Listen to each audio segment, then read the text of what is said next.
Hello, my name is Ben. My name is Josh. And welcome back to FPL Graduates.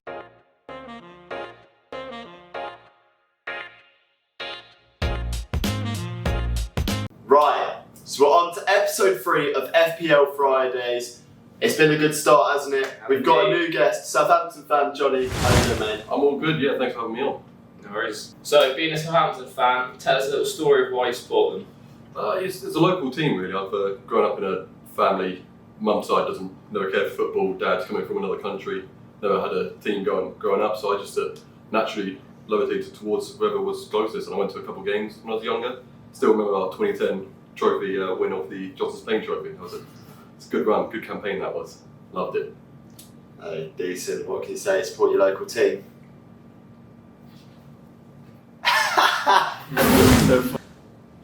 So, let's move on to FPL. In terms of Southampton assets, who would you say are the best options to have for FPL? Oh, definitely Danny. He definitely should be on a lot of squads. I think he must have a lot of people picking him. He's just a goal scorer. He got joint second for goals last season. Yeah. Yeah, he should be an easy pick. You got. I think for the rest of the team, they can have their games. Like we're a team. We started off badly. We can have like some guys can have a good game. The next is just terrible. It's difficult. You got Carl Walker Peters sometimes have a good game, get some assists, and then like I said, the next just nothing from him. Ward-Prowse as well. He's one of the best dead balls in the league. So you could expect something from him every once in a while, but consistency is our main problem. Okay. Yeah, interesting. There's a lot of FPL assets that I'm thinking of getting in from Southampton, but obviously, as you said, haven't had the greatest start to the season, so I have to wait and see if they can pick up that form, because once they do, those players are going to be difficult to ignore. So, moving on, focusing on FPL, how was your game week 2? It was good, much better than the first game week. I took a big hit the first week, putting in some of the big guys like De Bruyne and Bruno who didn't play, so I took that. And then the second week, much better, got 69 points, was pretty happy with it. So I captained Bruno, that was a bad oversight, thinking about it now. Great. Yeah, I thought they could get the result, but United's first game, you never know with them sometimes. Always slow starters. Yeah. Calvert Lewin picked up some good points. Bagged, what did he get? Hat-trick, yeah. So he got me 17 points there. Danny as well got 2 goals in a poor performance really, but still you get the points for me. Yeah. James as well. Obviously Everton just played really well. Yeah, real good game from him. He got a goal and 2 assists or something. So on this one. Yeah. Did he get 12 points? Yeah, 12 points from him and 13 from KDB as well. A lot of double digits. There's a lot of double-digit returns. I'm quite jealous of the fact you've got Calvert-Lewin, Danny Ings, and James in your team.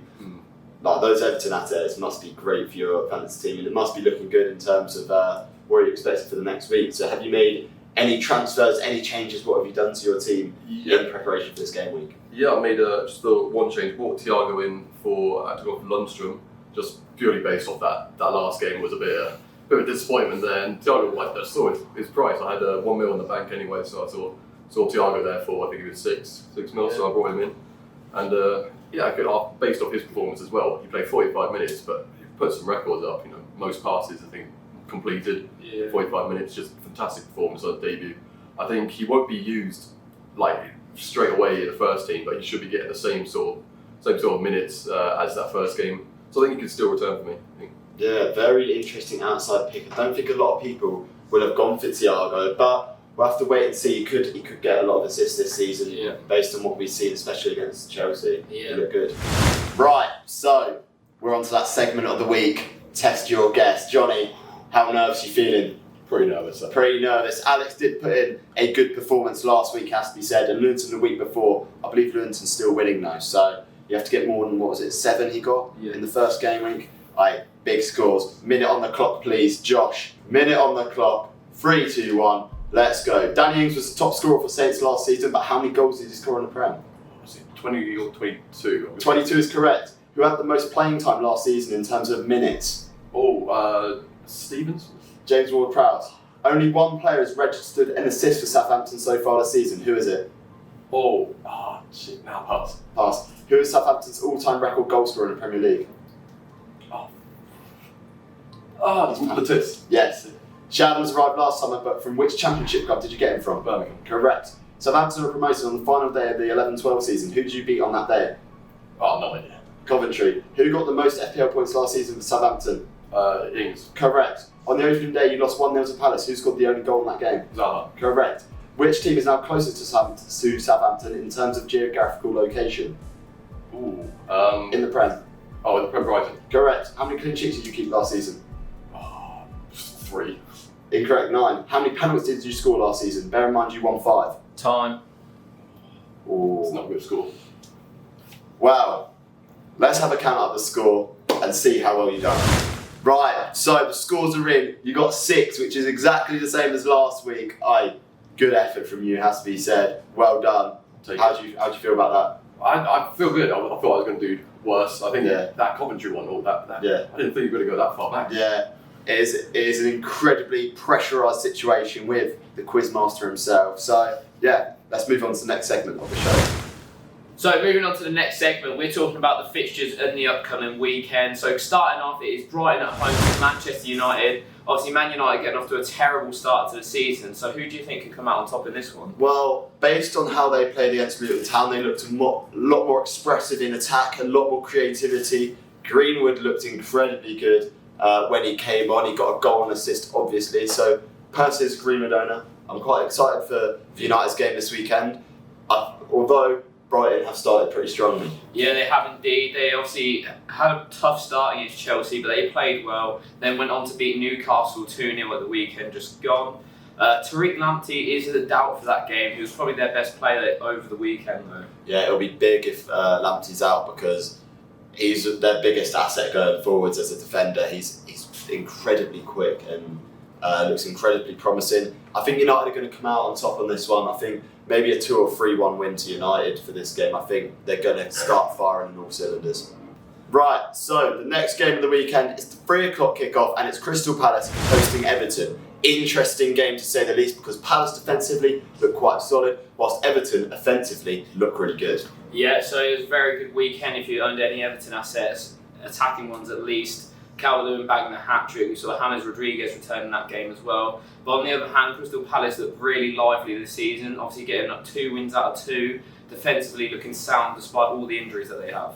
Yeah, I mean, for Everton owners this week, it's going to be a lot more difficult to see returns from all of those assets. So I think maybe having just one Everton asset offensively this weekend could be the way to go, especially with that Palace defence looking solid even with the injuries. Yeah, 100%. I think Calvert-Lewin's got to be your number 1 pick out of that Everton team. If Everton score, it's looking like he'll be the one who scores. And especially Everton, they looked a bit average before Kieran Gibbs got sent off for West Brom. That was a massive help for them. So it'll be interesting for them to see facing Palace, a much more defensively sound team. Yeah. So moving on to the 5:30 kickoff, West Brom are hosting Chelsea at the Hawthorns. What do you think is happening in this one? As much as I don't want to believe it, but Chelsea are going to come out all guns blazing. They're going to get goals. Werner, the burner, he's going to get me a couple of goals for my team. He's a captaincy option for me, so I'll hope that Chelsea turn up and really play well against this West Brom side, who have conceded a lot of goals. Yeah, they have indeed. You're guaranteed captain this week, Werner? He's not guaranteed yet. I think this week I'm going to be chopping and changing that captain like nobody's business. Yeah. So it will probably be a last minute decision that I make. We'll have to see Saturday morning, won't we? Yeah, there's a lot of 50-50 captain choices this week. West Brom, obviously, they did score twice at the weekend against Everton. Mateus Pereira and Dean Garner looking very, very bright and promising. So I feel like you might not see a Chelsea clean sheet this week. I think West Brom could hurt Chelsea, especially if they're still playing Kepa in goal. Absolute disaster class from him over the weekend against Liverpool. Basically handed Liverpool that win.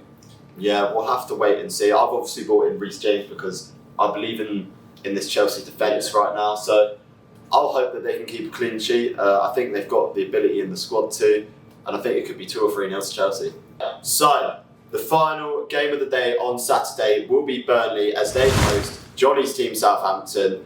Wow, what do we think of this game? It could be an interesting one. It is, because they've both got off to a bad start. Obviously, Burnley, they did go 1-0 up against Leicester, but they ended up losing 4-2. Southampton have lost their first 2 games of the season. And these 2 teams are some really, really good FPL teams. A lot of people would have their defensive assets and maybe some attacking assets. So it'll be interesting to see who comes out on top. Yeah, it is very interesting. The fact that last season both teams actually looked defensively solid compare it to this season so far, the 2 games that we've seen, they both conceded goals. So it'll be a tough one to call, tough one to decide. I think there will be goals in this game. Yeah. But yeah, I hope again, maybe Burnley clean sheet. I do feel like Burnley at home, they're always sound at home. I think it'll be a Burnley win, if I'm honest. Yeah, sorry Johnny, we're going Burnley. So, starting off on Sunday, lunchtime kick-off is Sheffield United versus Leeds United. Big game for Sheffield United, that's for sure. We've seen them not play well against Wolves. We've seen them come out against Villa, get a red card, and we couldn't really judge their defence based on that game. They did look solid once they went down to 10 men, but this is a big game to decide whether their assets are worth owning this year. 100%. I thought Sheffield United, despite having the red card, looked very, very promising. I think if you give them a couple more weeks, they will start to pick up and start to get those returns. Leeds, on the other hand, have played absolutely outstanding the first 2 weeks. I think they've scored 7 goals. They scored the most goals in the league so far. Yeah, so they've scored 3 against Liverpool and 4 against Fulham. So they've scored a lot of goals. A lot of people still bringing in Patrick Bamford, which is understandable as he's returned 2 weeks in a row, but I just don't think you're going to get that consistency with him this season. A lot of people have been saying that, Bamford's a good pick, Everyone's jumping on that bandwagon for him in inevitably 3 weeks to not play again for the rest of the season because Rodrigo's in that starting 11. So, yeah, I think it's one where we'll wait and we'll be like, I told you so in a few weeks. So, another big game on Sunday, Tottenham Hotspur at home to Newcastle United. Interesting game. Tottenham, one hand against Everton, extremely poor. Against Southampton, really good attackingly. And Newcastle's not been a great start to the season for them. Well, I mean, they started well on the first day, Newcastle, winning, obviously. But I thought they would do better against Brighton. They looked very poor. Obviously, Jamal Lewis is now injured after having an eye injury. But Tottenham obviously looked very, very good going forward against Southampton. So I think Southampton helped them out a lot. So I don't think you'll see as many goals from Spurs this weekend because Newcastle are much more defensively sound. Yeah. So yeah, what do you think is the return? Yeah. I can see the classic FPL thing happening. Everyone bringing in Heung-min Son, everyone bringing in Harry Kane for it to be a 1-0 win, and someone like Højbjerg to score with no assist. Like you can see something like that happening. To be honest, personally, I hope Tottenham look a lot more solid defensively because there's some good FPL assets in there. It's just whether Tottenham can start getting those clean sheets. Maybe it's a case of the early season, their defence isn't quite up to standard after not having a pre-season. So we'll have to wait and see if that Tottenham defence can sort themselves out. Yeah, one of the biggest games of the weekend is Manchester City versus Leicester City. Manchester City looked unbelievable against Wolves, made Wolves look like an absolutely terrible team. And then Leicester obviously beating Burnley 4-2, going forward looking amazing as well. Yeah, it's a big game. It's a big game, no doubt about it. But I can't see them beating City. I think City just look too good against Wolves. Yeah. They've got so much squad depth. They've just got so many quality players. They've got Kevin De Bruyne against this Leicester team who very, very attacking wing backs who do leave gaps in behind. So that could be exploited by Manchester City this weekend. Yeah, I could easily see City scoring 4, maybe 5 against this Leicester defence. It looks really bad. Like it looks good going forward. Don't get me wrong, Castagne and James Justin doing some absolute business in the attacking returns. But going back, like if you concede 2 to Burnley, surely you concede more than that to City. Yeah. Big game, of course. Like you said, the wing backs get forward. They had more touches in that last game against Burnley in the opposition penalty area than Jamie Vardy did. It's crazy. Right, to top off that Super Sunday we're having this weekend, we have West Ham against Wolves.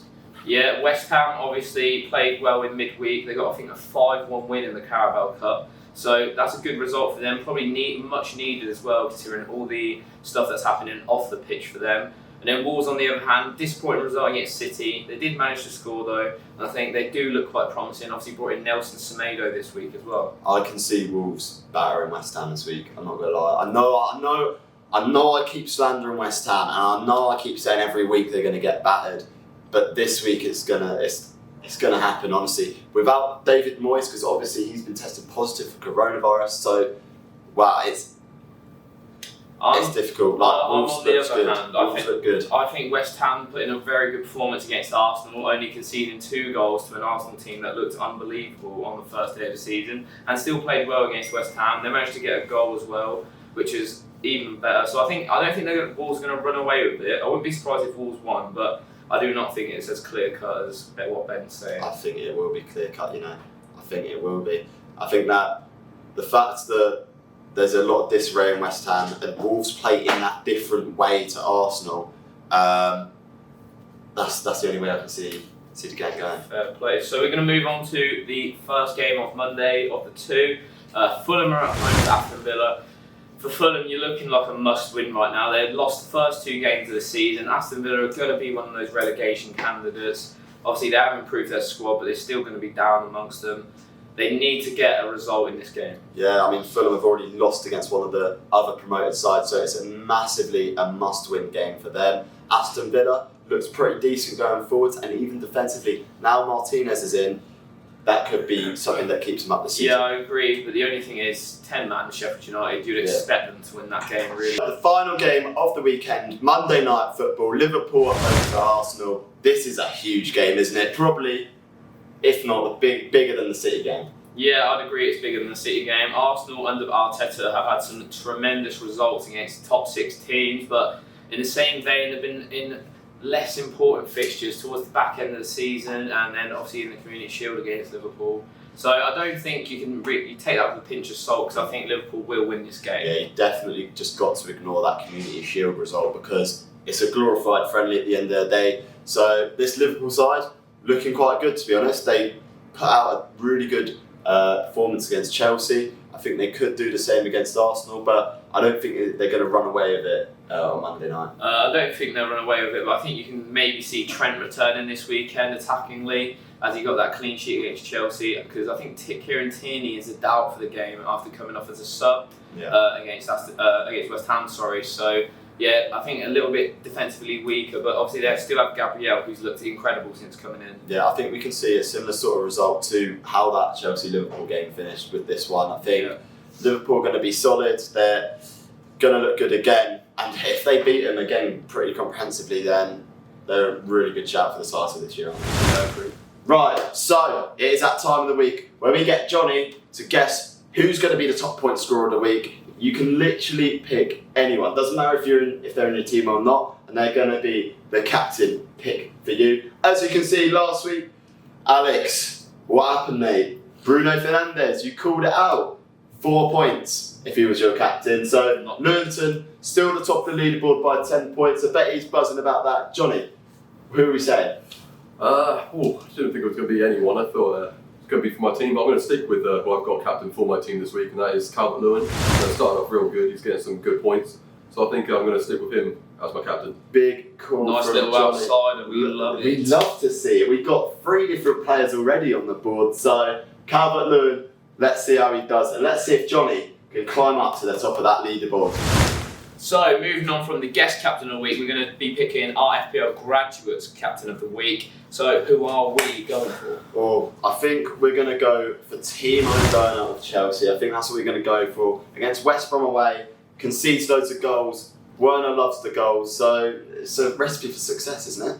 You'd like to think so. Obviously, he's yet to score in the Premier League, so there's obviously a massive question mark over that. There's a lot of different captain options, so pick your poison this week. Yeah, I think this week there is no wrong captain pick to go for in terms of those big 6 teams, so it's just a case of who you want to go for. We've picked Timo Werner, so yeah, let us know what you think.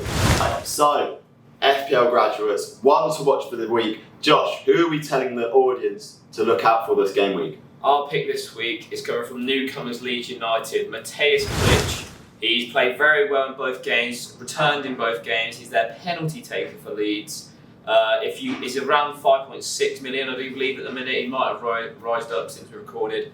But yeah, go get him if you've got that 5.5 million slot. Yeah, and as you know, last week our one to watch pick was Mitrovic, and look what happens. It's what we do. It's what we do. 12-pointer against Leeds. Looked like Fulham were dead and buried in that game, but if someone's going to score for Fulham, it's going to be Mitrovic. It is. So watch out for Mitrovic, and watch out this week for Matthias Klitsch.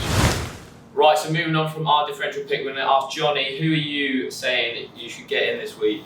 I'm thinking Podence from Wolves. He's got an assist in both games so far. Yeah. He's getting the points, obviously getting an assist for Raul Jimenez. And they've got West Ham coming up. It's away, but also one of the top teams in the league at the moment. So I think that's a good pick. I agree. Great little player. Returned both weeks. And he's going to be starting now as well. Obviously now Diogo Jota is gone. So good pick. So the FPL Graduates League, our top manager of the week this week is Mohamed Abdul Hakim with the team name Blowing Swishers. He got 119 points this week. He got a top score. Crazy points. He had Son as his captain to begin with, which is mental. He had Calvert-Lewin, Mitrovic, and Barnes, James Justin in defence, Trent all returning for him. Crazy numbers. What a team he's got there. Yeah, it's mental. He's got 119 points without even using a chip as well. So fair play to you. Yeah. He's now the top of the league the FPL Graduates. He's now top of the league. By a few points. It's still tight at the top. So, hey, if you want to win that league, get the prize at the end of the season, hey, get a team like his. Thank you for watching FPL Fridays. Please like, comment, subscribe, do all of that good stuff. I've been Ben. I've been Josh. And I've been Johnny. And we'll catch you all Later.